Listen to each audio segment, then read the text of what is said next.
नमस्कार दोस्तों, आज हम आपको बताने वाले हैं क्रेडिट कार्ड या पर्सनल लोन का पैसा अमाउंट सेटलमेंट कभी गलती से मत करना। इस वीडियो को पूरा देखना। अगर आपने सेटलमेंट कर लिया है तो कितनी बड़ी मुसीबत को आप बुलावा दे रहे हो।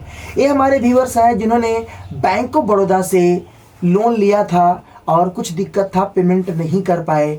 सेटलमेंट का ऑप्शन बैंक ने दे दिया, अब ये सेटलमेंट करना चाहते हैं। बैंक बोलता है कभी ये हटने वाला नहीं है। क्या है कहानी, चलिए बताते हैं, शायद आपको कुछ सीख मिले। वीडियो को लाइक कर देना, चैनल को सब्सक्राइब जरूर कर देना। दोस्तों मैं आपको बता दूं, हमारे इंडिया में ऐसे लोग हैं जो क्रेडिट कार्ड लोन लेते हैं। दिक्कत, प्रॉब्लम, मुसीबत हर लोग के पास आती है। काफ़ी लोग ऐसे हैं पेमेंट नहीं कर पाते हैं और कभी कभी उनको लगता है कि चलो अब तो मैं डिफ़ॉल्ट कर दिया हूँ, बाद में पूरा पैसा पे करके अपना काम क्लियर कर लूँगा। तो यहाँ पे देखो, बैंक का एक रूल और पॉलिसी है। अगर आप दोस्तों बैंक से कोई भी लोन क्रेडिट कार्ड ले लिए, उसका पेमेंट अगर आप नहीं कर पाए, अगर आपको बैंक ने सेटलमेंट का ऑप्शन दे दिया, तो आपके सिविल रिकॉर्ड में सेटलमेंट अमाउंट शो करेगा। भविष्य में बड़ा लोन क्रेडिट कार्ड के लिए दिक्कत होगा। अब ये कैसे रिमूव होता है और ये एंट्री कैसे हटती है, कब पड़ती है, तो यहाँ पे देखो, ये पूरा काम होता है बैंक के ऊपर।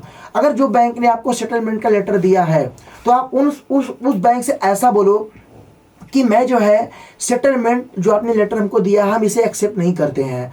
आपने जो पेनल्टी चार्ज लगाया है, जो इस पे इंटरेस्ट लगाया है, सब पैसा मैं पे करना चाहता हूं और आप सेटलमेंट एंट्री मत कीजिएगा। तो बैंक की तरफ से सेटलमेंट एंट्री नहीं होगा। आप जाके मैनेजर से बात कर सकते हैं, बैंक में ये बात कर सकते हैं और आपका पूरा सपोर्ट होगा। देखो क्यों, जब सेटलमेंट करते हैं तो उस बिहाफ पे होता क्या है, अगर मान लो आपने 2 लाख रुपए का लोन लिया तो बैंक बोलेगा कि आप 50,000 में सेटलमेंट कर लो। तो अब बाकी पैसा तो बैंक का लॉस गया ना, तो बैंक उस पे मार्किंग लगा देता है सेटलमेंट का कि अब ये जो सिविल रिपोर्ट है ये सेटलमेंट के बिहाफ पे है। तो कोई और बैंक आपको लोन क्रेडिट कार्ड नहीं देगा। तो कभी भी अपने लाइफ में चाहे कुछ भी दिक्कत आ जाए, आप हमेशा पूरा पेमेंट करें। अगर आपको इंटरेस्ट लगा है तो बैंक से बात करो, बैंक आपका इंटरेस्ट और कम कर सकता है। बट अगर आप ये सोच रहे हैं कि मैं सेटलमेंट करके आगे मैं फिर से लोन लूंगा, तो बिल्कुल नहीं होगा। 7 साल तक आप लोन नहीं ले पाओगे। 7 साल के अंदर शायद ये रेड मार्क आपका रिमूव हो जाए। बाकी आपको वैसे तो लोन जल्दी मिलेगा नहीं। तो इन सब बातों को ध्यान देना, कभी सेटलमेंट मत करना। मैं बता रहा हूँ कि हमारे व्यूअर्स थे, मतलब कि उन्होंने लोन लिया, उनके पास दिक्कत था, सेटलमेंट कर लिया। सेटलमेंट के बाद उन्होंने क्या किया, बोले कि मैं तो बहुत पैसे वाला हूँ, मुझे कभी लोन नहीं चाहिए। शादी विवाह हुआ, परिवार हुआ, उनको होम लोन करना पड़ा। जब गए लोन करवाने के लिए, डायरेक्टली रिजेक्ट हो गया, आपका होम लोन नहीं पास होगा। रीजन सेटलमेंट अमाउंट, मतलब कि बचपन में की गई गलती उनके समय पे वो नुकसानदायक बन गया।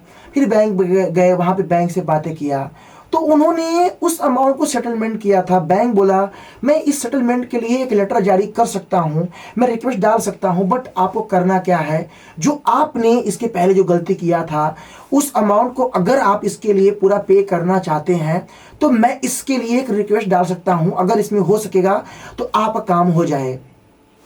तो उन्होंने अमाउंट काफ़ी ज़्यादा लिया था, उसका पेमेंट नहीं किया था।